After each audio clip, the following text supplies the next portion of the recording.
Well, Phil, anyone who has not limited themselves to an exclusively organic diet over the last 20 years has likely eaten genetically modified foods. Grocery store shelves are filled with them. An estimated 80% of packaged foods contain genetically modified ingredients, and many fruits and vegetables on produce stands have also undergone genetic engineering. But what does all of that mean? Well, some people refer to so-called GMOs as frankenfoods, foods that are lab engineered rather than naturally produced. And there are campaigns around the country pushing for GM foods to be labeled as such. But proponents of GMOs say they are misunderstood and safe. Well, joining us tonight to help us get a better understanding of genetically modified foods are Joel Wardy. He's the Chief Marketing Officer for the Schiller Park-based Enjoy Life Foods. That's a company that produces foods for people with dietary restrictions and allergies. And David Miller, CEO of iBio, a trade association for companies involved in biotechnology. Welcome to Chicago Tonight, gentlemen. David Miller, give us an example of a product that most of us might have at home that has a genetically engineered ingredient in it. Pretty much any kind of processed food that you're going to find on your store shelves, unless it contains either the USDA food for organic labeling or the kind of certification that Joel's firm has sought and won. You can be pretty confident that it contains genetically modified ingredients. So, for example, the breakfast cereals that I have at home probably have, or most assuredly have, some sort of genetically modified ingredient in it. Probably. Snacks, crackers, taco chips, doggone it. And what would that ingredient be in general? For example, in cereals or crackers? The most common are derivatives of corn and soy. Are the most common that you find. Joel Wardy, your company, in addition to being free of a number of things, from gluten to what else is absent? Yeah, so in addition to being certified gluten-free, we're free of the 8 top allergens, which means all of our products are free from egg, dairy, wheat, soy, peanuts, tree nuts, fish, and shellfish. But then you went the extra step recently and decided to go GMO, genetically modified organisms is what that stands for, free. Exactly. Why did you choose to do that? Well, about 4 years ago, what we found was that our consumers and our retail customers were starting to look at this as an issue, and it was trending that people wanted non-GMO ingredients. And so we looked at how difficult would it be to turn all of our products into non-GMO. We saw that it was absolutely achievable, and we started moving forward. I will say it was great being somewhat naive because it took us 17 months to get there. We didn't know it was going to take that long. And it was pretty costly for you as well, wasn't it? There certainly was an investment on our part. We had to change some of our ingredients. We had to research all of our ingredient suppliers, of which we have hundreds. And it did cost us money, but I think the key is we didn't pass any of that increase on to our consumers. David Miller, there's obviously concerns, doubts, questions about GMOs in our food. Should there be? Well, there shouldn't be really concerns about the safety and nutrition of the foods. That's just not the case. And numerous scientific and medical organizations all over the world, kind of a blue chip who's who of medical organizations, have indicated that that's the case after numerous independent studies over 2.5 decades. What have they studied? What they've studied is whether the foods are any safe or any less safe than conventionally bred foods. You know, GMO is a term used for the modern methods of modifying foods. We've been modifying foods for probably 20,000 years now, and it's just the most recent techniques, which frankly are more precise and accurate than the old methodologies that folks are getting nervous about.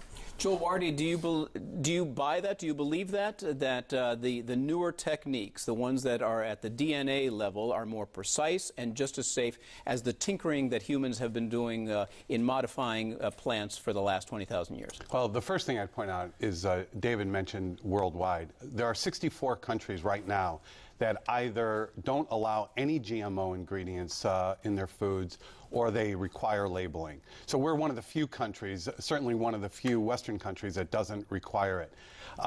You know, when it comes to saying that GMOs are safe, the reality is we don't know that answer. They've been around since 1990. They've been in our food. And have they been around long enough to know that they're safe? I question that, because I can remember the days when doctors thought smoking tobacco was safe. And we found that not to be the case. Well, David Miller, what is the whole idea behind genetically modified foods? Why do we need them? Well, first of all, let me just say, we don't have an objection to the kind of work that Joel did. I mean, he went to the trouble of getting his stuff. I don't agree with what he did, but I think the way he did it was the right way to do it. They wanted to differentiate their products, so they went through a rigorous process to put voluntarily labeling on their food. And we're going to talk about that labeling in a second, but why are GMOs, genetically engineered foods, necessary?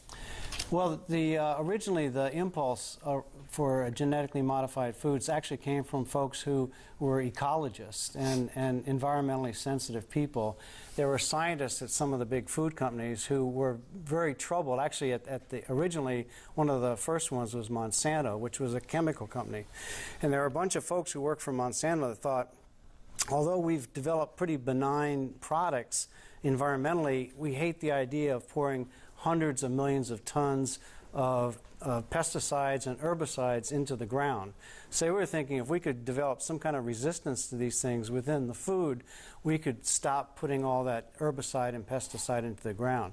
So these guys really started out with an environmental impulse to prevent that kind of degradation of our environment. And I don't think what they realized was that in addition to doing that, which they've been very successful at, they also really dramatically reduced the amount of water consumed in farming. They've really dramatically reduced the amount of runoff of herbicides and pesticides into our water table. And they've also dramatically reduced the need for water, which is becoming worldwide an increasingly scarce resource. So that was the original impulse. Well, Joel Wardy, what about that? Because as Mr. Miller points out, that proponents of GMOs say they help with such things as drought. If you can make a plant or a vegetable that is resistant to long-term drought. In some cases, it adds nutrition to food. For example, rice that goes to Asia, and it's in a time of climate change and diseases that are taking over crops that are more resistant to pesticides, that these kinds of foods are needed. Right. And we're not saying that GMOs are necessarily wrong and that they should be outlawed. What we're suggesting is for our consumers wanted a clean ingredient deck, and we found that we could do it. And so voluntarily, we created all of our products being non-GMO. Is there a place for GMOs? There might be, just not in our products. Do you believe that people have enough education and knowledge about GMOs to understand what they do and the effects that they might have on food? No. Or do they just see a label saying something free, GMO free, or fat free, or gluten free, and say, well, this is better for me? No question. I mean, people still need to be educated on GMOs, and that's something that we encourage. But what we do believe is that people have the right to know what's in their products. And so, when it comes to GMO labeling, we believe that that is something that should happen nationwide. Well, David Miller, let's get back to labeling. 65 countries now require foods, as you mentioned, to be labeled if they have GMO ingredients in it. In the United States, there is no national law yet. Individual states have crafted their own. There's one pending in Springfield right now. Why have those countries decided that GMO labeling is important? Well, basically from political pressure put out by the NGOs in those countries who have spread fear and hysteria about the actual viability of the products.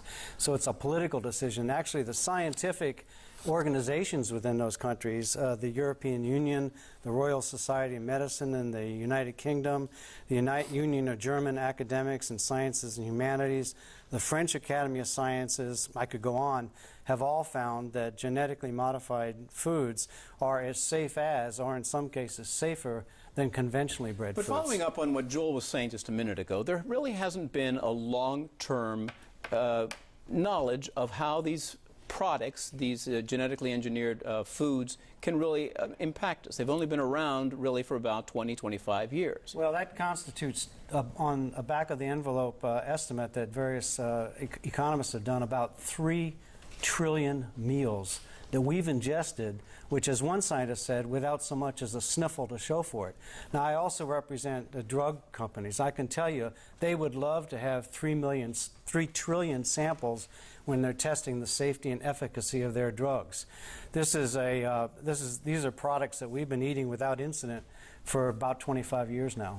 I think it's a stretch to say that it's without incident. I mean, we certainly, if you look at the health of America and you see how our health has changed, and we're seeing higher incidences of many diseases, we don't know why it's happening, and no one is saying it's happening because of GMOs. I just don't think enough studies been done. We know damn well why it's happening. 80% of our healthcare costs and our diseases are caused by chronic conditions, and 80% of those chronic conditions are caused by diet, lifestyle, and exercise.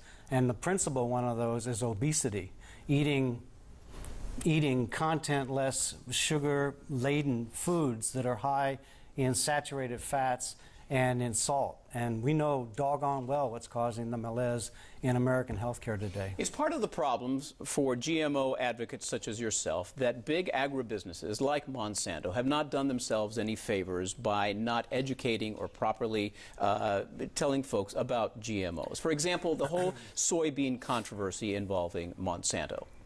I'm not aware of the soybean controversy involving Monsanto. I will tell you that folks... the Roundup-ready soybeans that are resistant, that are pretty hardy, that they have patented, but now some of those have gotten into other farmers' lands, and they are suing farmers, and so on and so forth. No, the suing is when people violate their patent agreements. That's a problem, and that's true in any patent area of the United States. But I challenge Joel here to present me with one credible, scientifically credible, peer-reviewed study, one, that has shown GMO foods to be unsafe. And again, I think, as Eddie mentioned, they've only been around since 1990.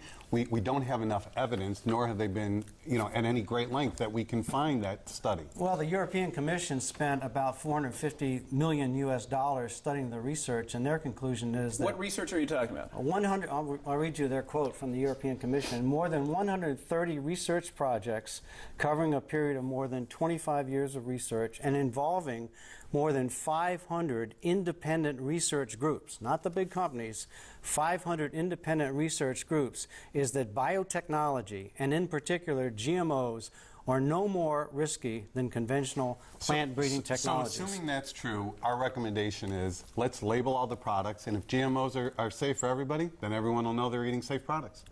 David, let me ask you about biotechnology here in Illinois, because that's part of what you do, is promote biotechs here. How big is the GMO business here in Illinois?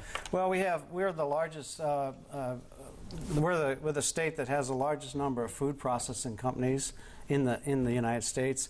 We are also, depending on which year it is, number 1 or number 2 in corn and soybean production. So Joel's talking about putting a skull and crossbones on about $5 to $7 billion of Illinois product.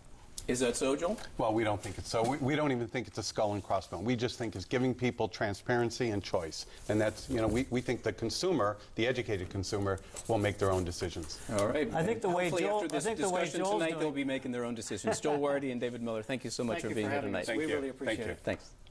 Chicago Tonight continues in a moment, so don't go away.